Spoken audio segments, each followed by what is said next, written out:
اعوذ باللہ من الشیطان الرجیم، بسم اللہ الرحمن الرحیم۔ خواتین و حضرات، السلام علیکم ورحمۃ اللہ وبرکاتہ و مغفرتہ۔ پروگرام احکام شریعت ہے، آپ جانتے ہیں، اور فقہ حنفی سے متعلقہ مسائل کے ساتھ آپ کے سامنے حاضری کا شرف حاصل ہوتا ہے۔ کچھ اور پھر کویسچن لیں گے، پھر انشاءاللہ کالز کا سلسلہ بھی شروع ہوگا۔ ایک یہ کسی بچی نے پوچھا کہ کیا ہم اپنے گھر کی کھڑکی سے پڑوسیوں کے گھر میں جھانک سکتے ہیں تاکہ ہم دیکھیں کہ کون آ رہا ہے کون جا رہا ہے اور ان کی فیملی کیسی ہے، یہ کیسا ہے؟ دیکھیں، یہ بالکل ناجائز اور سخت گناہ ہے، کیونکہ نبی کریم صلی اللہ علیہ وسلم نے اس چیز کو شدید ناپسند فرمایا کہ کوئی دروازے سے جھانک کر اندر دیکھے۔ ایک شخص نے اسی طرح دیکھا تو نبی کریم صلی اللہ علیہ وسلم کے ہاتھ میں کنگھی تھی، آپ نے اس کی طرف یوں کنگھی کی تو وہ پیچھے ہٹا۔ رحمت کونین صلی اللہ علیہ وسلم نے اس سے فرمایا کہ یہ دروازہ بجانے کا حکم نگاہوں کی حفاظت کے لیے ہی تو ہے، تو یہ ہو سکتا ہے کہ آپ جھانکیں اور دیکھیں کوئی کیسی حالت میں ہو، کوئی کیسی حالت میں، تو اس طرح کسی کی اجازت کے بغیر اس کے گھر میں جھانکنا، بلکہ ایسی جگہ کھڑا ہونا کہ خواہ اس کے گھر میں صحن میں یا بعض اوقات واش روم باتھ روم وغیرہ باہر صحن کے اندر بنے ہوتے ہیں بعضوں کے، تو وہ نظر آ رہا ہے کون اندر جا رہا ہے کون جا رہا ہے، یہ بالکل غلط چیز ہے۔ اللہ تعالیٰ کی بارگاہ میں توبہ کرنی چاہیے اور آئندہ اس فعل سے اجتناب کرنا لازم ہے۔ ایک یہ پوچھا تھا کہ کیا نیک مردہ کا دل بھی قبر میں شروع میں نہیں لگتا، پھر آہستہ آہستہ لگتا ہے؟ دیکھیں، ایسا مسئلہ نہیں ہے۔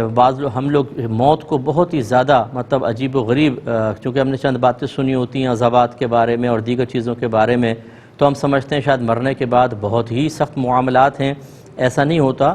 جو نیک آدمی ہوتا ہے وہ تو اپنی موت کے وقت ہی اللہ تعالیٰ چونکہ پردے ہٹا دیتا ہے، وہ حضرت ملک الموت علیہ السلام کو بڑی خوبصورت شکل میں دیکھتا ہے، پھر جنتی نعمتیں اس کے پاس لائی جاتی ہیں، ہزاروں فرشتوں کو اس کو پروٹوکول ملتا ہے، اس کی روح کو 7ویں آسمان حتیٰ کہ عرش الہی تک پہنچایا جاتا ہے، وہ سجدہ ریز ہوتی ہے، اور پھر اللہ تبارک و تعالیٰ اس کی روح کو قبر میں لوٹانے کا حکم ارشاد فرماتا ہے۔ پھر منکر نکیر کے سوالات کے جوابات میں ثابت قدمی، پھر اس کی قبر کو جنت کے باغوں میں سے ایک باغ بنا دیا جانا، تا حد نگاہ وسیع کر دیا جانا، اور پھر مختلف معاملات۔ بعض اوقات تو فرشتے اس سے کہیں گے کہ تم سو جاؤ، جیسے دلہن شادی کی پہلی رات سوتی ہے، تو وہ سو جائے گا، اور پھر جب قیامت قائم ہوگی تو اس وقت اس کی آنکھ کھلے گی، وہ آنکھیں ملتا ہوا اٹھے گا، اس کو اٹھایا جائے گا جب تو وہ سمجھے گا کہ شاید ابھی تھوڑی دیر کے لیے میں سویا ہوں۔ اسی طرح کوئی شخص ایسا ہوگا کہ جس کا عمل اس کے سامنے ظاہر ہوگا، ایک انسانی شکل میں بڑا خوبصورت ہوگا، تو وہ پوچھے گا کہ تو کون ہے؟ وہ کہتا ہے کہ تو مجھے نہیں پہچانتا، میں تیرا عمل ہوں، اب قیامت تک میں تیرے ساتھ رہوں گا۔ لہذا اچھی طرح یاد رکھیں کہ ایسا نہیں ہے کہ آپ کو قبر میں چھوڑ گئے اندھیری قبر میں اور چھوٹے سے اس میں آپ لیٹے ہوئے ہیں کہ یار اب کیا کریں، کچھ کرنے کو تو ہے ہی نہیں، اب یہاں پر نہ لیپ ٹاپ ہے، نہ گیمز ہیں، نہ کچھ ہیں، تھوڑی دیر سوچتے رہے آپ، پھر بور ہو گئے۔ ایسا نہیں ہے بھائی جان، وہاں کی زندگی بہت ہی پیاری زندگی ہے، اور ایسی زندگی ہے کہ آپ کی روح بہت زیادہ آزاد ہو جائے گی، بلکہ اس دنیا کے اندر ہم مقید ہیں۔ آزادی تو اصل میں ملے گی آخرت میں، لیکن اسی شخص کے لیے کہ جو اس مختصر ترین زندگی کی قدر کرے، وہ اس میں نیک اعمال کرے۔ اگر فراڈ کرتے رہے، جھوٹ بولتے رہے، حرام کماتے رہے، نماز قضا کرتے رہے، ماں باپ کی نافرمانی کرتے رہے، تو یہ دنیا پھر اس کے لیے آزادی کی جگہ ہے۔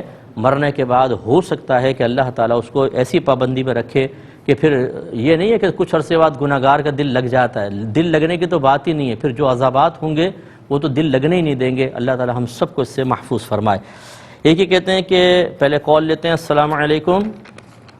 السلام ورحمۃ اللہ وبرکاتہ۔ جی بھائی جان۔ بھائی صاحب، یہ گوشت کے بارے میں معلوم کرنا تھا، یہ حرام ہے، مکروہ ہے یا کھانا جائز ہے؟ ٹھیک ہے، اور بتاتا ہوں انشاءاللہ۔ ایک یہ کویسچن تھا کہ نبی کریم صلی اللہ علیہ وسلم کے بارے میں منقول ہے کہ آپ بروز قیامت کبھی پل صراط کے پاس ہوں گے، کبھی میزان پر ہوں گے، کبھی حوض کوثر پر اپنے امتیوں کو پانی پلا رہے ہوں گے۔ تو پوچھنے والے نے پوچھا ہے کہ یہ آپ کی امداد کا سلسلہ حساب و کتاب سے پہلے ہوگا یا بعد میں ہوگا؟ دیکھیں، یہ سلسلہ ساتھ ساتھ جاری ہوگا، لوگوں کا حساب ہو رہا ہوگا اور نبی کریم صلی اللہ علیہ وسلم کی امداد کا سلسلہ بھی جاری ہوگا۔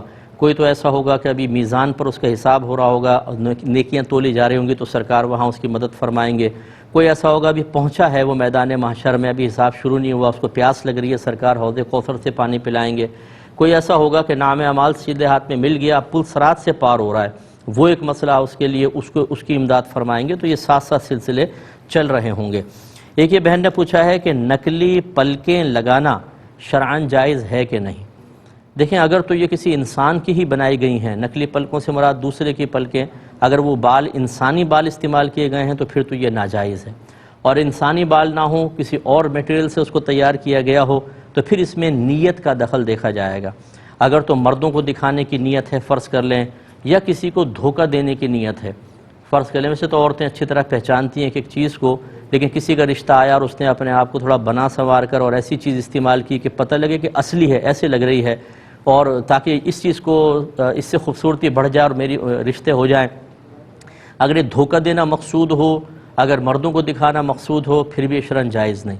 اور اگر دھوکہ دینا مقصود نہیں ہے، شوہر کے لیے عورت زینت اختیار کر رہی ہے یا اپنے لیے ہی کر رہی ہے اور مردوں کو دکھانا مقصود نہیں، عورتوں کے درمیان وہ رہے گی، تو پھر انسانی بالوں کے علاوہ کسی میٹیریل سے اگر کوئی چیز تیار ہوئی ہے تو اس کو بالکل یوز کر سکتے ہیں، یہ بس ذہن میں رکھیں۔ ایک کسی نے پوچھا تھا کہ کلائی یا گلے میں کسی صاحب مزار کی قبر سے کوئی دھاگا وغیرہ مس کر کے پہن لینا، اس کی کیا شرعی حیثیت ہے؟ اس پہ میں عرض کرتا ہوں، لیکن ایک کالر میرے ساتھ ہیں۔ السلام علیکم۔ السلام علیکم جی وعلیکم السلام۔ مفتی صاحب، میں آپ کی بہت بڑی فین ہوں، اللہ کریم آپ کو زندگی تندرستی صحت دے، اور میرا مسئلہ یہ ہے کہ مفتی صاحب مجھے نا درود تاج کے بارے میں، اس کی فضیلت کے بارے میں مجھے ذرا ڈیٹیل سے بتا دیجیے گا۔ یہ کسی نے کویشچن کیا تھا کہ یہ مفتی صاحب سے آپ یہ بات کرنا۔ اور کوئی کویشچن ہے آپ کا؟ میں بتاتا ہوں انشاءاللہ۔ ایک ابھی جو کلائی پہ دھاگے وغیرہ کا دیکھیں، یقیناً اگر وہ واقعی قبر کسی نیک بندے کی ہے، کیونکہ یہ اب جو قبریں بن رہی ہیں یہ تھوڑی سی مطلب معذرت کے ساتھ مشکوک بھی ہوتی ہیں، ہر ایک پہ ہم شک بھی نہیں کر سکتے، لیکن یوٹیوب پہ جا کے ذرا جو حال ہے جعلی اور جھوٹے پیروں کا، ان کو ذرا ایک دفعہ دیکھ لیں تو پھر موجودہ جو مزارات تعمیر کیے جا رہے ہیں ان کے بارے میں شاید آپ کا دل بھی نہ چاہے کہ ہم ان کے اوپر حاضر ہوں۔ تو ایک تو وہ مزار واقعی لوگوں کی گواہی ہو، بڑے علماء مفتیان کرام گواہی دیتے ہوں کہ بھئی ہاں یہ کسی بزرگ کا مزار ہے، ایک تو یہ ہونا چاہیے۔ دوسرا، اگر واقعی ایسا ہے تو پھر ہمیں حسن ظن قائم رکھنا چاہیے کہ جہاں اللہ کا نیک بندہ مدفون ہوتا ہے وہاں اللہ تبارک و تعالی کی رحمتوں کا نزول ہوتا ہے۔ جیسے کوئی نیک بندہ آپ کے زندہ آپ کے سامنے بیٹھے ہوں تو وہ اللہ تعالیٰ کی رحمت کا مرجع بن جاتے ہیں، یعنی اللہ کی رحمت ان کی طرف خاص طور پہ متوجہ ہوتی ہے، اور جو پاس ہوتے ہیں ان پہ بھی برکات نازل ہوتی ہیں۔ ایسی صورت میں اس مزار کے پاس سے کوئی چیز یعنی اس کو ٹچ کرنا یا مسح کرنا، اس میں شرعاً کوئی حرج نہیں اور باعث برکت ہے، یہ ہوتی ہے برکت اس میں۔ اس میں اگر کوئی دھاگا آپ نے مس کیا اور یقین یہ ہے کہ یہ صاحب مزار کی سے نہیں یہ کوئی مجھے دیں گے، یا صاحب مزار کی قبر کوئی ایسی کرامت نہیں دکھا رہی، بلکہ اللہ کے کرم سے کہ اللہ تعالیٰ اپنے محبوب بندوں میں برکت پیدا فرما دیتا ہے اور وہ برکت دوسروں کے اندر منتقل ہو سکتی ہے۔ یہ بہت سارے واقعات ہیں اس طرح کے، تو پھر اس کامل یقین کے ساتھ کہ دینے والی ذات فقط اللہ تعالیٰ کی ہے، اس کو پہن سکتے ہیں۔ یہ تو ہے ایک اصل مسئلے کا جواب۔ باقی رہا ایک مشورہ، وہ انشاءاللہ میں عرض کرتا ہوں، ایک کال لے لوں۔ السلام علیکم۔ وعلیکم السلام۔ جی بھائی جان۔ مفتی صاحب، کیسے میرا یہ ہے کہ ہارٹ کا سٹنٹ قرض لے کے ڈلوا رہے ہیں، اچھا، اور میں نے انہیں کہا جی کہ اس سے زندگی میں اضافہ تو نہیں ہوگا، قرض لینا فضول ہے۔ اچھا، اس کا آپ نے یعنی فتویٰ دے دیا ہے، پھر آپ نے سوچا چلے مفتی صاحب کو بھی سعادت بخشیں، ان سے میں پوچھنے نے کی۔ رائے دی ہے بس۔ اچھا، چلیں میں بتاتا ہوں انشاءاللہ۔ اور اچھا مشورہ یہ ہے کہ دیکھیں اللہ تبارک و تعالیٰ پر کامل بھروسہ رکھیں اور تقدیر کے مسائل کو اپنے ذہن میں محفوظ کریں، یہ بہت زیادہ ضروری ہے۔ یوٹیوب پر میرا تقدیر کا بیان آپ سن لیں تو انشاءاللہ بہت حد تک چیزیں سمجھ میں آئیں گی۔ ہوتا یہ ہے کہ جب ہم اس قسم کی چیزوں کی طرف متوجہ ہو جاتے ہیں، اور خصوصاً جو پھر مزار سے متعلق لوگ ہوتے ہیں وہ اس کے اندر ایسے سی برکات اپنے پاس سے بیان کرتے بھی دیکھے گئے ہیں کہ لگتا ہے کہ اگر یہ آپ کے ہاتھ میں آ گیا تو پوری کائنات آپ کی مٹھی کے اندر آ جائے گی۔ اس میں پھر یہ ہوتا ہے کہ اللہ کی طرف سے توجہ بالکل ہٹ جاتی ہے، تقدیر کے مسائل ذہن سے نکل جاتے ہیں، اللہ کی رضا پر راضی رہنا، اللہ کی طرف سے آزمائش، اس پر صبر کی فضیلتیں سب ذہن سے نکل جاتی ہیں۔ اب صرف یہ دھاگا کام کرے گا اور یہ دھاگے سب کچھ کر دے گا۔ اب ایسا اگر کوئی مسلمان، اور خاص طور پہ وہ جس نے اپنے بنیادی عقائد بھی کسی عالم سے نہ سیکھے ہوں، اس کے لیے تو یہ بہت ہی خطرناک چیز ہے کہ اس کی توجہ مکمل طور پہ اللہ سے ہٹ کر ان چیزوں کی طرف لگ جاتی ہے، اور پھر وہ انہی کو معاذ اللہ فاعل حقیقی سمجھنے لگتا ہے، اور بعض اوقات پھر وہ بہت ہی غلط عقائد کی طرف جا سکتا ہے۔ اس لیے ہمارا کہنا یہی ہے، آپ مزار پہ ضرور جائیں، وہاں اللہ کی بارگاہ میں دعا کریں. اللہ صاحب مزار کے قرب کی برکت سے آپ کی دعا کی مقبولیت کے امکانات بہت بڑھ جاتے ہیں. اللہ کی طرف متوجہ ہوں، انشاءاللہ بہت کچھ حاصل ہوگا. لیکن میں پہلے جواب دے چکا ہوں کہ اگر کوئی صحیح نظریہ عقیدے کے ساتھ اس طرح اکتساب فیض کرتا ہے تو اسے بھی غلط نہیں کہا جا سکتا. ایک کالر مزید ہمارے ساتھ ہیں. السلام علیکم. وعلیکم السلام. جی بہن. مفتی صاحب میں نے یہ سوال کرنا ہے کہ جو لوگ کسی پہ جادو ٹونا کرتے ہیں، کسی کی زندگی قید کر کے وہ شاد زندگی گزارتے، ایسے لوگوں کا کیا انجام ہوگا؟ اچھا جی، میں بتاتا ہوں انشاءاللہ. میں بالکل آپ کو بتاؤں گا بہن، سنتے رہیے گا. ایک یہ کویسچن کیا تھا کہ کسی کے پاس زکوٰۃ کے پیسے تھے، اس نے قربانی کا جانور خریدا، یعنی اپنے ہی قربانی کا جانور خریدا اور قربانی کر کے سارا گوشت تقسیم کر دیا. اب وہ یہ پوچھنا چاہتے ہیں کہ کیا قربانی اور زکوٰۃ دونوں ادا ہو گئیں؟ دیکھیں، قربانی کا زکوٰۃ کا پیسہ جب تک آپ کے پاس رہے گا نا، وہ زکوٰۃ کا پیسہ تو آپ کہہ سکتے ہیں، لیکن زکوٰۃ کی ادائیگی نہیں ہوئی ہے. ادائیگی اس وقت ہوتی ہے کہ جب آپ کو کسی کو دے دیں گے اور کوئی سامنے والا شرعی فقیر اس پہ قبضہ کر لے گا. اب یہاں یہ ہوا کہ آپ نے جانور خریدا قربانی کی نیت سے، تو جب وہ آپ کے پاس پیسہ تھا تو وہ آپ نے کسی کو دیا کوئی، آپ نے تو قربانی کی نیت سے جانور خرید لیا اور پھر اسے قربان کیا، تو یہ تو قربانی میں پیسہ لگ گیا. اور قربانی اور زکوٰۃ دو الگ الگ عبادت ہیں. ایسا نہیں ہوگا کہ ایک ہی عبادت میں سارا، پھر حج کی بھی نیت کر لیں ساتھ ہی کچھ نہ کچھ حج پہ جا کر وہاں قربانی زکوٰۃ سب کچھ ہو جائے گا، ایسا نہیں ہوتا ہے. تو لہٰذا یہ صرف قربانی ہوئی ہے، زکوٰۃ ادا نہیں ہوئی ہے. اب چاہے آپ نے گوشت تقسیم کیا، وہ قربانی کا گوشت تقسیم کیا ہے، اس میں زکوٰۃ کا کیا تصور، تو لہٰذا زکوٰۃ ادا نہیں ہوئی، آپ کو زکوٰۃ علیحدہ سے ادا کرنی ہوگی. ایک یہ کویسچن کیا تھا کہ یہ UAE میں عصر کی نماز آپ کو پتہ ہے کہ مثل اول پر ہوتی ہے اور فقہ حنفی کی جو عصر کا ٹائم ہے وہ دیر سے ہوتا ہے. اب انہوں نے پوچھا کہ کیا ہم یوں کریں کہ جماعت کی فضیلت حاصل کرنے کے لیے جماعت میں شامل ہو جائیں دل میں کراہت رکھ کر، یا پھر جماعت چھوڑ دیں اور عصر حنفی پر اپنے عصر کو ادا کریں، کیا حکم شرع ہوگا؟ دیکھیں، مسئلہ یہ ہے کہ دلائل دونوں جانب ہیں. مثل اول پر بھی عصر کے دلائل ہیں اور مثل ثانی پر بھی دلائل موجود ہیں.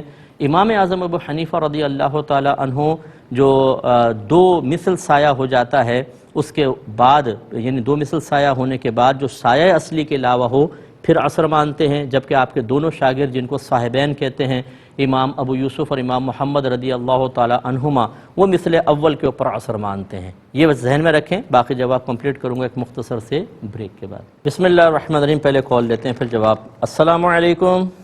وعلیکم السلام. مفتی صاحب کیا حال ہے؟ اللہ کا بڑا کرم. مفتی صاحب میں ڈسٹرکٹ کسور سے پنجاب سے بات کر رہا ہوں. ہاں، مسئلہ بولیں جلدی سے. مسئلہ یہ ہے کہ میں نے اپنی بیوی کو طلاق دی تھی، تو میری بیٹی پیدا ہونے والی تھی 2 ماہ بعد. یعنی پیگننٹ تھیں آپ کی زوجہ؟ جی، آپ کی زوجہ حاملہ تھیں؟ ہاں جی، ہاں جی بالکل. میں نے تحریری طور پہ اسلام پہ اسے 1 طلاق دی، اور وہ میں نے یہ پوچھنا تھا کہ طلاق بیٹی پیدا ہونے سے آگے 3 ماہ شروع ہوں گے یا بیٹی پیدا ہوتے ہی طلاق ہو گئی؟ ٹھیک ہے، میں بتاتا ہوں. میں نے دیکھیں، ہم لوگ 16 سال سے 17واں سال ہے ہمارے پروگرام کو، یہ عرض کرتے رہتے ہیں ٹی وی کی آواز بند کر کے پھر ہمیں کال کیا کریں. لیکن پاکستانی قوم ماشاءاللہ ایسی ہے کہ جو انہوں نے سوچا ہوا ہے نا، وہ کوئی بھی کچھ کہتا رہے، انہوں نے وہ کرنا ہے. تو بہرحال میرے بھائی نے اگر سنا ہو تو بڑی معذرت، لیکن ذرا ٹی وی کی آواز بند کر دیا کیجئے. تو اب خلاصہ کلام یہ ہے کہ فتویٰ امام اعظم رضی اللہ تعالی عنہ کے قول پر ہے، اور عبادات میں فتویٰ امام اعظم کے قول پر ہی رہتا ہے، معاملات میں اکثر صاحبین کے قول پہ جاتا ہے. لہٰذا فقہ حنفی میں عصر اسی وقت شروع ہوگی جب چیزوں کا سایہ 2 مثل بن جائے، جس کو فقہ عصر حنفی کہتے ہیں. تو لہٰذا اب آپ اگر بعد میں عصر حنفی کے مطابق عصر ادا کر سکتے ہیں تو آپ جماعت کو ترک کریں گے، کیونکہ اس وقت ہمارا عصر کا وقت شروع ہی نہیں ہوا، تو وہ نماز ہی نہیں ہوگی آپ کی. اور آپ انشاءاللہ اگر بعد میں کریں گے مجبوری کی بنا پر تو آپ کو اللہ تعالیٰ جماعت کا ثواب عطا فرمائے گا. ہاں، اگر مجبوری کی صورت ہوتی، مثال کے طور پہ اسی وقت آپ کو کسی شاپ سے یا آفس سے اجازت ہوتی ہے کہ آپ نماز پڑھیں، یعنی پہلے وہ جو شافعی امام شافعی رحمۃ اللہ علیہ کے نزدیک عصر حنفی ہے کہ اس وقت آپ کو موقع ملے گا، بعد میں ٹائم ہی نہیں ملے گا، بالکل وہ کام میں ایسی مصروفیت ہوگی کہ عصر قضائی ہو جائے گی، تو پھر صاحبین کے قول کے مطابق آپ پہلے ادا کر سکتے ہیں. لیکن جب تک دونوں آپشن آپ کے سامنے ہیں تو پھر آپ عصر حنفی کو فوقیت دینا آپ پر واجب ہوگا. ایک ہی کہتے ہیں کہ کیسی ویب سائٹ ہے، وہ آفر کرتے ہیں کہ آپ کم قیمت پر ہم سے چیز خرید لیں اور پھر اپنے قبضے میں لیں، جب چیز کی قیمت بڑھ جائے گی تو پھر وہ آپ کی چیز کو آگے بکوا بھی دیں گے، اس کی کیا شرعی حیثیت ہے؟ دیکھیں بالکل صحیح ہے، لیکن قبضہ کیسے ہوگا یہ مطلب قابل توجہ بات ہے کہ انہوں نے تو لکھ دیا کہ قبضے کے بعد کیسے آپ قبضہ کریں گے؟ یا تو آپ چیز کم قیمت پہ خرید کے منگوا لیں پھر دوبارہ ان کو آفر کریں، یوں ہو سکتا ہے، یا پھر اس کی ایک صورت یہ بن سکتی ہے کہ آپ آن لائن خرید لیں اور خریدنے کے بعد آپ کی ہو گئی چیز، اس کے بعد پھر آپ وہاں پر کسی کو وکیل بالقبض بنائیں، یعنی قبضے کی اجازت دیں کہ اب میری چیز پر آپ قبضہ کر لیں، قبضہ کر وہ وہیں پر رہے، وہ قبضہ اس نے گویا کہ کر لیا، اب پرائز بڑھ جائیں تو آپ اسی کو پھر اپنا وکیل بنائیں کہ آپ میری طرف سے اس چیز کو بیع کر دیں، بیچ دیں، اور وہ بیچ دیں اور آپ کے اکاؤنٹ میں پیسے بھیج دیں، تو پھر یہ پاسبل ہے۔ لیکن اگر آپ ویسے ہی بس انہوں نے کہا ہم نے آپ کو بیچ دی، آپ نے کہا ٹھیک ہے، اور پھر بعد میں جب قیمت بڑھی تو آپ نے کہا میں اجازت دیتا ہوں آپ بیچ دیں، اس طریقے سے نہیں ہوگا، کیونکہ اس میں آپ فزیکلی طور پہ قبضہ کرنا ضروری ہوتا ہے، پھر آپ کسی چیز کو آگے بیچ سکتے ہیں۔ ایک یہ طویل کویسچن ہے لیکن میں شارٹ کر کے بتا رہا ہوں کہ اور یہ بہت ضروری ہے کویسچن تاکہ یہ بات سمجھیں۔ پہلے کال لے لیتے ہیں۔ السلام علیکم۔ ہاں مفتی صاحب کیا حال ہے؟ ٹھیک ہے جی اللہ کا بڑا کرم، بولیے۔ ہاں مفتی صاحب میرا سوال یہ ہے کہ ہم لوگ جب عمرے کے لیے جاتے ہیں تو ہم لوگوں نے 22 دن کا 21 دن کا ہمارا پیکج ہوتا ہے اور ہم لوگ قصر نماز جا کے پڑھیں گے، اور ہم جب جماعت کے ساتھ نماز پڑھیں گے تو کیسے ادا ہوگی ہماری؟ اور کویسچن ہے کوئی آپ کا؟ ہاں جی، وہ دوسرا کوشچن یہ ہے کہ ہم فجر کی نماز پڑھ کے سو جائیں اور اٹھنے کے بعد ہمارا وہ اشراق اور چاشت کی ہم نماز پڑھ سکتے ہیں؟ بہن کوئی ایسے کویسچن کریں، آپ تو ماشاءاللہ کرتی رہتی ہیں، مسلسل کرتی ہیں، کہ جو نئے قسم کے کویسچن ہوں زیادہ بہتر ہے۔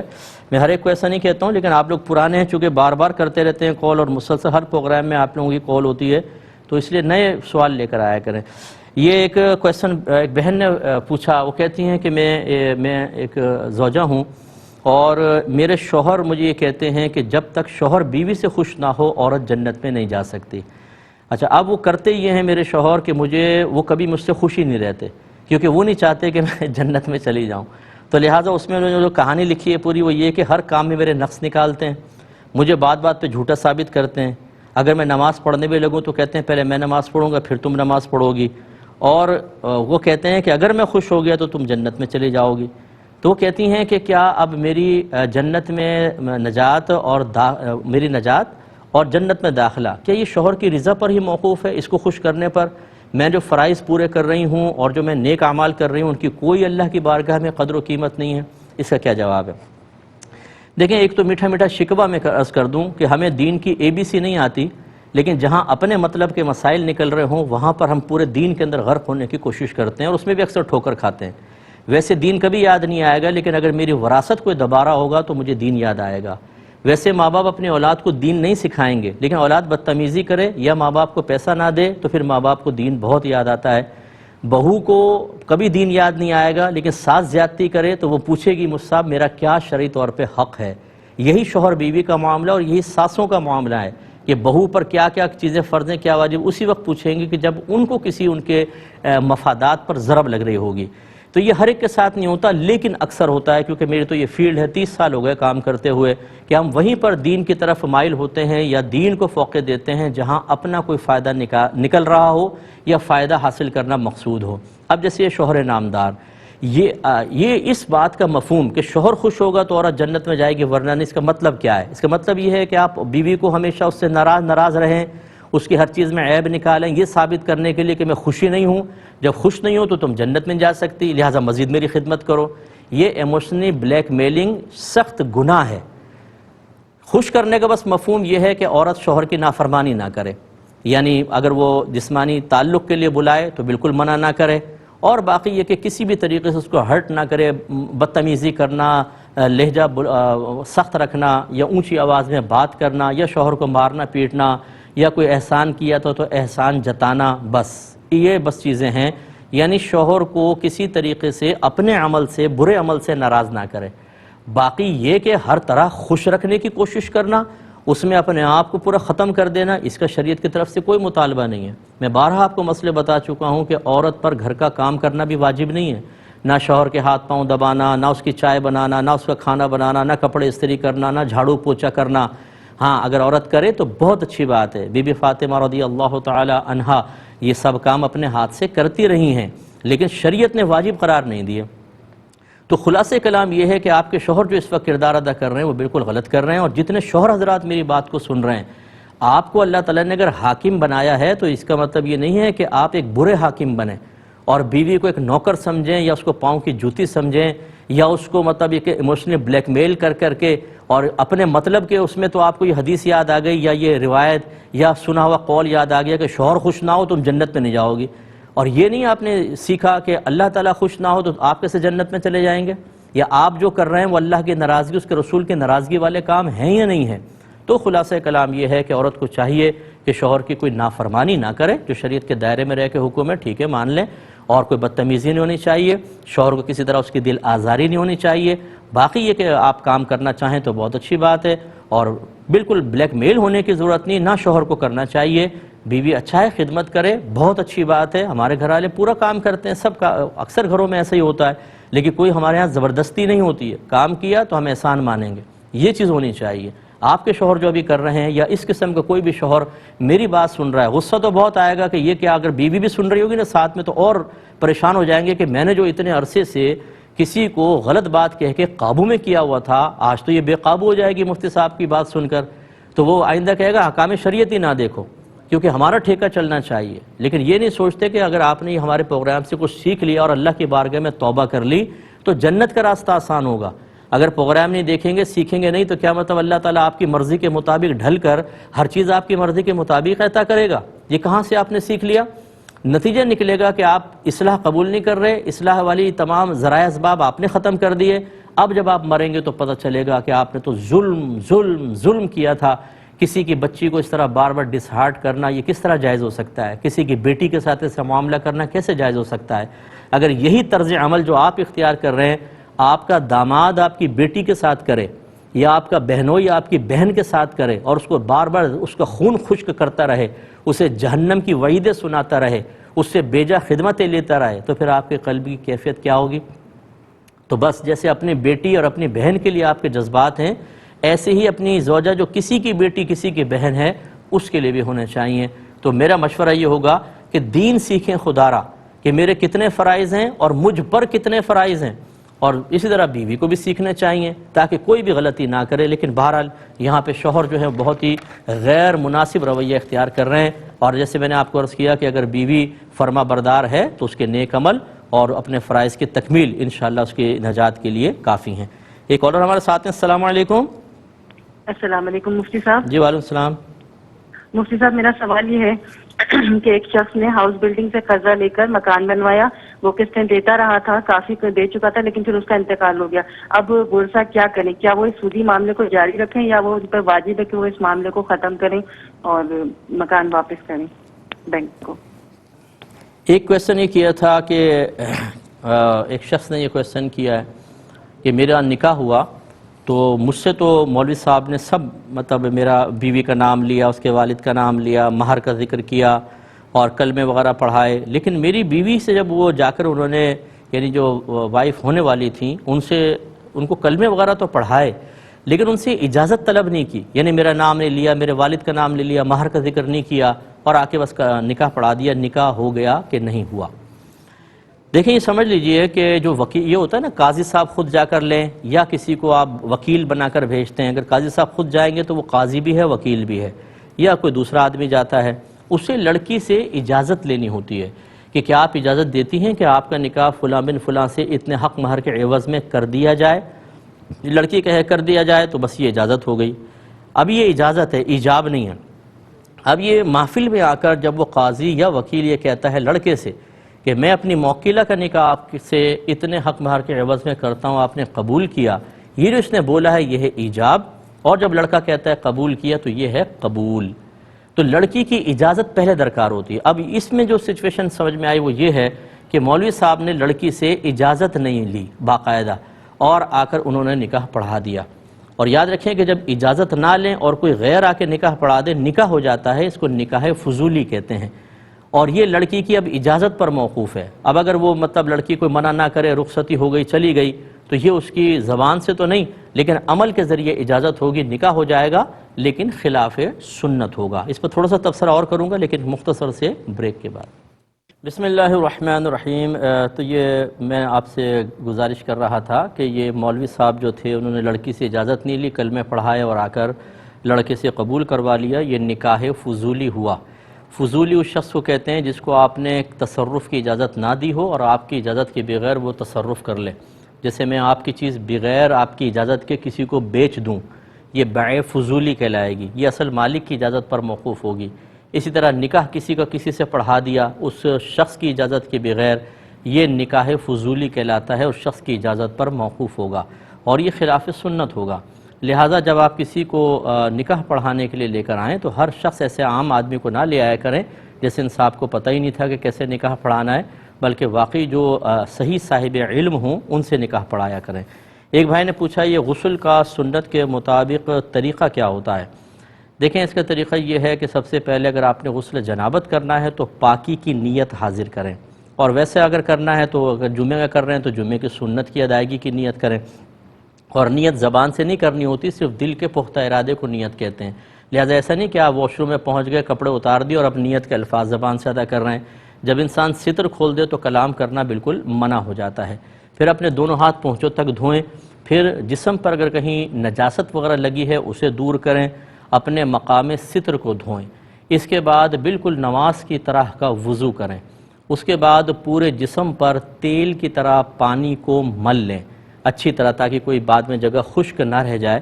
اس کے بعد پھر اپنے سیدھے کندھے پر 3 مرتبہ پانی ڈالیں، پھر الٹے کندھے پر، اس میں تقریباً سارا یہاں کا دھڑ دھل جائے گا، پھر اپنے سر اور بقیہ دھڑ پر اچھی طریقے سے پانی بہائیں۔ خاص طور پہ وہ جگہیں کہ غسل جنابت میں وہ جگہیں کہ جہاں پانی نہ پہنچنے کا آپ کو امکان یا خوف ہو، وہاں خاص طور پر جیسے گلے اور یہ تھوڑی کی ملنے کی جگہ ہے، بغل کے نیچے ہے، اگر آپ بیٹھ کے نہا رہے ہیں تو پنڈلی اور ران جب مل جاتی ہے تو گھٹنے کے نیچے کی جگہ، اس جگہ اچھی طریقے سے پانی بہانا ہوگا۔ اس کے بعد پھر آپ جسم خشک کر سکتے ہیں۔ یہ مختصر سے سنت کے مطابق آپ کو طریقہ بتایا، اس کو فالو کریں۔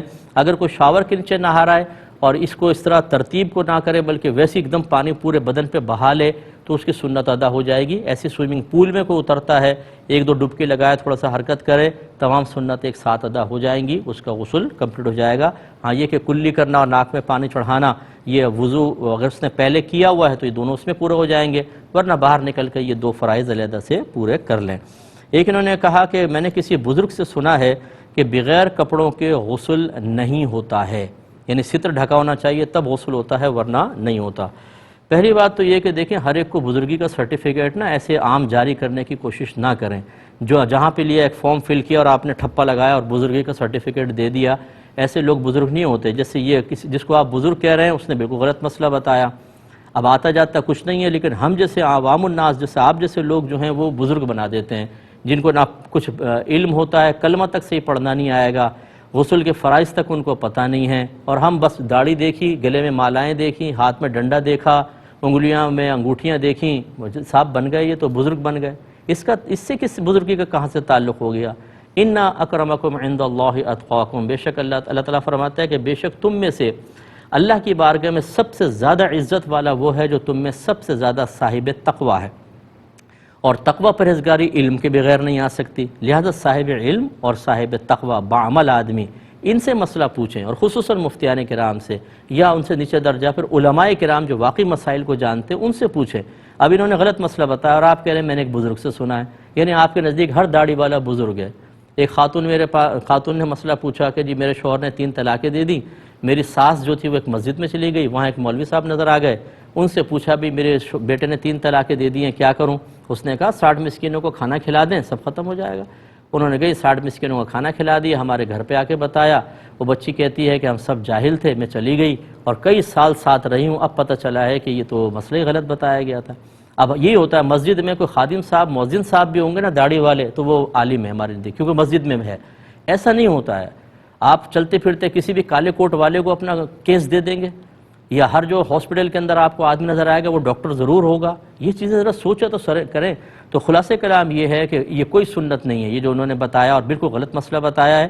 کپڑے اتار کر غسل کیا جائے گا، کپڑے ڈھک کر کرنے کی کوئی ضرورت نہیں ہے، اور کپڑے اتارنے کے بعد وضو بھی ٹھیک ہے اور غسل بھی ٹھیک ہے۔ ہاں میں نے بتایا آپ کو زبان سے کچھ نہیں پڑھیں گے، یہ جو مسئلہ بتایا غلط بتایا، گناہ کبیرہ کے مرتکب ہوئے، اور آپ نے اگر اس کو آگے بتایا تو آپ بھی گناہ کبیرہ کے مرتکب ہوئے، کیونکہ غلط مسئلہ بتانا منع ہوتا ہے۔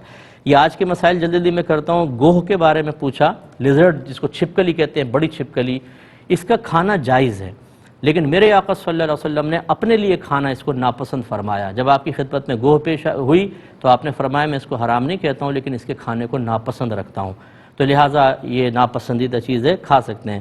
درود تاج کی فضیلت بیان کر دیں. دیکھیں درود تاج ایسا نہیں ہے کہ کوئی حدیثوں سے منقول ہو کر آیا ہو کہ میں اس کی فضیلت آپ کی خدمت میں ذکر کروں. میں اس کو ناجائز نہیں کہتا ہوں.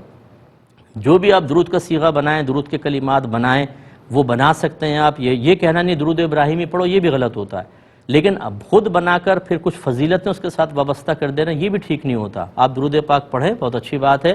اگر کسی بزرگ نے اپنی کتاب میں لکھ کر یہ کہا ہو کہ میں نے اس درود کو پڑھا, اس کی یہ برکت مجھ پہ ظاہر ہوئی, اس برکت کو آپ ذہن میں ضرور رکھ سکتے ہیں, لیکن وہ شرعی حجت نہیں ہے.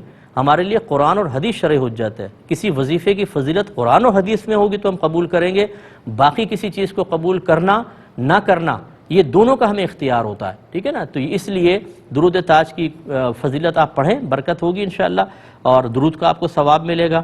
لیکن خاص اس درود تاج کی فضیلت کوئی حدیث میں آئی ہو, یہ چونکہ اس زمانے میں تھا ہی نہیں, تو میں اس کی فضیلت آپ کی خدمت میں ذکر بھی نہیں کر سکتا ہوں. یہ بھائی جو ہمارے انہوں نے فتویٰ جاری کر کے سوال کیا کہ کسی کو ہارٹ کا پرابلم ہوا, اسٹنٹ ڈالنے تھے, تو انہوں نے قرضہ لیا, تو میں نے کہا قرض نہ لو, کیا پتہ ہے زندہ رہنا رہے, یہ قرض لینا فضول ہے, تو کیا حکم شرع ہوگا؟ دیکھیں پہلی بات یہ کہ آپ نے غلط مسئلہ بتایا, اور غلط مسئلہ بتانا یہ گناہ کبیرہ ہوتا ہے. ناراض نہ ہوا کریں ان باتوں پر, ہم تو آپ کو شرعی مسئلہ بتانے کے لیے بیٹھے ہوئے ہیں, آپ کی رضا یا مرضی حاصل کرنے کے لیے نہیں. اس لیے جب ہم شرعی مسئلہ بتاتے ہیں, کبھی آپ کے موافق بھی ہوگا اور کبھی آپ کو اس سے ہرٹ بھی ہوں گے, تکلیف بھی ہوگی. غلط مسئلہ بتانا, میرے آقا صلی اللہ علیہ وسلم نے فرمایا جس نے بغیر علم کے فتویٰ دیا اس پر زمین و آسمان کے تمام فرشتے لعنت کرتے ہیں, اور جس عمل پر نبی کریم کوئی سزا یا کوئی وعید بیان فرما دے گناہ کبیرہ ہے. جب آپ کو مسئلہ متہ نہ ہو تو نہ بتائیں. یہ قرض لینا بالکل جائز تھا, اگر بلکہ ان کو یقین تھا کہ قرض لینے سے جان بچ سکتی ہے تو بالکل ان کو اجازت تھی, اور بلکہ بعض صورتوں میں تو واجب بھی ہو جاتا ہے. جیسے بلڈ دینا منع ہے, انسان اپنے جسمانی اعضاء سے کسی کو نفع نہیں دے سکتا, لیکن اگر کوئی شخص مر رہا ہو تو اس کی جان بچانے کے لیے اپنا خون دینا شرعاً بالکل جائز ہے. تو یہاں پر یہ قرضہ لینا کیسے ناجائز ہو جائے گا؟ یہاں تو ضرورت تھی. اور یہ سوچنا کہ جی اسٹنٹ ڈلے گا تو پھر پتہ نہیں زندہ رہے نہ رہیں. میرے خود ہمارے کچھ ریلیٹیو میں 10 سال اسٹنٹ ڈلے ہوئے ہیں, 10 سال سے زندہ ہے ماشاءاللہ, اور صحت والی زندگی گزار رہے ہیں. اس لیے اس قسم کے فتوے از خود جاری نہ کریں, یہ غلط ہوتا ہے. بہن فرماتی ہیں جو کسی پہ جادو ٹونا کرے اس کا انجام کیا ہے؟ بہت برا انجام ہے, کیونکہ جادو ٹونے کے اندر اکثر شرکی اور کفریہ کلمات ہوتے ہیں, بلکہ کوئی جان بوجھ کے کروائے تو کرنے والا بھی دائرہ اسلام سے خارج اور کروانے والا بھی دائرہ اسلام سے خارج. لیکن سوال یہ پیدا ہوتا ہے کہ آپ کو کیسے پتہ چلا کہ اس شخص پہ جادو ٹونا ہے؟ یقینی سی بات ہے بس کسی کے بتانے سے. یہ بڑی مصیبت ہے کہ جادو ٹونا ہے یا نہیں ہے, یہ غیبی امر ہے, ایک مخفی امر ہے, جس میں یقینی طور پہ کوئی اپنی رائے نہیں دے سکتا. یقینی طور پر, ضنی طور پہ ہو سکتا ہے, ہو سکتا ہے جادو ٹونا ہو, لیکن پھر دکان کیسے چلے گی؟ پرفیکٹ طریقے سے بتانا ہوگا ضرور آپ پہ جادو ٹونا کرایا ہے اور آپ کے ددیال کی طرف سے کروایا. اوہو پھپھو, فوراً پھپھو پہ ذہن چلا گیا. اتنے یقینی انداز سے ایک غیبی امر کے بارے میں جو بتا رہا ہے, سمجھ لیجئے وہ غلط آدمی ہے. ایسے سے تو علاج ہی نہ کروائیں. ہر ایک کوئی جادو ٹونا نہیں کر سکتا ہے. جادو ٹونا کوئی آسان کام نہیں ہے. آپ مطلب ہم لوگ سمجھتے ہیں ہر چیز جادو ٹونا, کوئی آسان کام ہے جادو ٹونا کرانا, ایسا نہیں ہوتا ہے. تو لہٰذا کسی کے کہنے پر آپ نے یقین کر لیا کہ جادو ٹونا ہے اور اب آپ اس کا انجام بتا دیں, اور شبہ ہے پھپھی پہ, تو اب پھپھی کا انجام یہ ہوگا. یہ کیسے ہو سکتا ہے؟ کوئی آپ کے بارے میں کہہ دے, جو بہن نے ہمارے کوشچن کیا کہ آپ نے جادو ٹونا کرایا اپنے بیٹے پہ, کیا کریں گی آپ؟ قسمیں کھائیں گی کہ نہیں؟ اور کوئی کہے ہمیں تو کسی عامل نے بتایا ہے اور آپ نے جادو ٹونا کرایا, اب آپ جہنم میں جائیں گی. کلمہ تجدید ایمان کریں, تجدید نکاح کریں, پھر کیا ہوگا؟ اس لیے اس قسم کی چیزوں کو بنیاد بنا کر کسی پر الزام لگانا ٹھیک نہیں ہے. یہ بھائی کہتے ہیں کہ میں نے اپنی زوجہ کو ریٹرن 1 طلاق دی, وہ پیگننٹ تھیں, تو ان کی عدت کیا ابھی سے سٹارٹ ہو جائے گی, یا یہ طلاق, ویسے انہوں نے پوچھا طلاق ابھی پڑ جائے گی یا جب عدت گزرے یعنی پیگننسی ختم ہوگی پھر 3 حیض ہوں گے پھر طلاق پڑے گی؟ تو بھائی جان طلاق تو جیسے آپ نے الفاظ زبان سے نکالے نا, یا کسی کو کہا کہ طلاق لکھ دو, فوراً طلاق پڑ جاتی ہے, اور آپ کی زوجہ کی عدت بھی سٹارٹ ہو گئی, اور یہ عدت بس بچے کی پیدائش تک رہے گی. جیسے ہی بچی پیدا ہوگی عدت ختم ہو جائے گی. اس کے بعد 3 حیض کا کوئی تعلق نہیں. 3 حیض اس کے لیے ہوتے ہیں کہ جو عورت پیگننٹ نہ ہو. اگر پیگننٹ ہیں, اب فرض کر لیں کہ عورت کا 9واں مہینہ چل رہا تھا, اب آپ نے طلاق دی, اگلے دن ہی بچہ پیدا ہوا, عدت ختم ہو جائے گی. اور یا پھر جیسے ابھی آپ نے 2 یا 3 مہینے کہے تو ابھی 6 مہینے تک عدت چلتی رہے گی. اور میری گزارش یہ ہے, بس ہم تو کبھی مشورہ بھی دے ہی دیتے ہیں کہ اپنے جھگڑوں کو خدارہ ایسے موقعوں پہ تو ادائمیں کر لیں. ایک بچی پیگننٹ ہے، ٹھیک ہے عورت کی غلطی ہوگی، 99.99% اس کی غلطی ہوگی، لیکن اس کی کیفیت اور حالت دیکھیں. اس وقت صدمے میں مبتلا کرنا جس کا اثر بچے پہ بھی پڑے گا. پھر وہ بچی جب پیدا ہوگی تو ایک مطلقہ ماں کی بچی پیدا ہوگی، وہ جیسے شعور حاصل کرے گی باپ کہاں ہے، کیا ہوا تھا. یہ کیوں خواہ اپنے بچوں کو ذہنی اذیت میں مبتلا کرتے ہیں. اپنی خواہشات کی تکمیل، اپنی پریشانی، اپنی تکلیف آپ کی ہے، بچوں کی ذہن پر کیا بوجھ پڑے گا، ان پہ کیا منفی اثرات مرتب ہوں گے، وہ کتنے لوگوں کے تانے سہیں گے، وہ لوگوں کی سوالیہ نگاہوں کا کیسا سامنا کریں گے، انہیں اسکول کالج میں جواب دینے میں کیا مشکلات پیش آئیں گی. ان کی پریشانی نہیں ہے. تو خدا را پیار محبت سے رہیں، مل کر رہیں، ختم کر دیں اپنے جھگڑوں کو اور پیار سے رہ کر اپنے بچوں کے لیے زندگی گزاریں. یہ سب سے بیسٹ ہے. ایک انہوں نے کہا کہ اگر ہم سو کر اٹھیں فجر کے بعد تو کیا ہم چاش اشراق پڑھ سکتے ہیں کہ نہیں. بہت ہی عجیب کویسچن یہ بہن نے کیا، کیونکہ 1000 دفعہ اس کا جواب دے چکے ہیں اور یہ بہن ہماری ماشاءاللہ ریگولر کالر ہیں. بالکل جب آپ اٹھے ہیں اشراق کا وقت اشراق پڑھیں گے، چاش کا وقت ہے چاش پڑھیں گے. ایک شخص نے قرض لیا ہاؤس بلڈنگ سے، تو اب ان کا انتقال ہو گیا، ورثہ کیا کریں، کیا مکان واپس کریں یا اس کو کنٹینیو رکھیں. دیکھیں مکان واپس کرنے کی حاجت نہیں، اس قرض کو کنٹینیو رکھیں اور اللہ کی بارگاہ میں توبہ کریں، پھر مکان پہ آپ بعد میں قبضہ کر سکتے ہیں. اللہ تعالیٰ جو کچھ سنا اس پہ عمل پیرا ہونے کی توفیق عطا فرمائے. وہ اپنے میزبان کو، ہماری کیو ٹی وی کی پوری ٹیم کو اجازت مرحمت فرمائے. آپ ہمارے لیے دعا کیجئے، ہم آپ کے لیے دعا گو ہیں کہ اللہ تبارک و تعالیٰ جو شادی شدہ ہیں میاں بیوی کو ایک دوسرے کی قدر کرنے، ایک دوسرے کے حقوق اور فرائض جاننے اور خاص طور پہ اپنے بچوں کی اچھی تربیت کے لیے اپنے تمام جھگڑے ختم کر دینے کی توفیق عطا فرمائے. آمین. وآخر دعوانا ان الحمدللہ رب العالمین.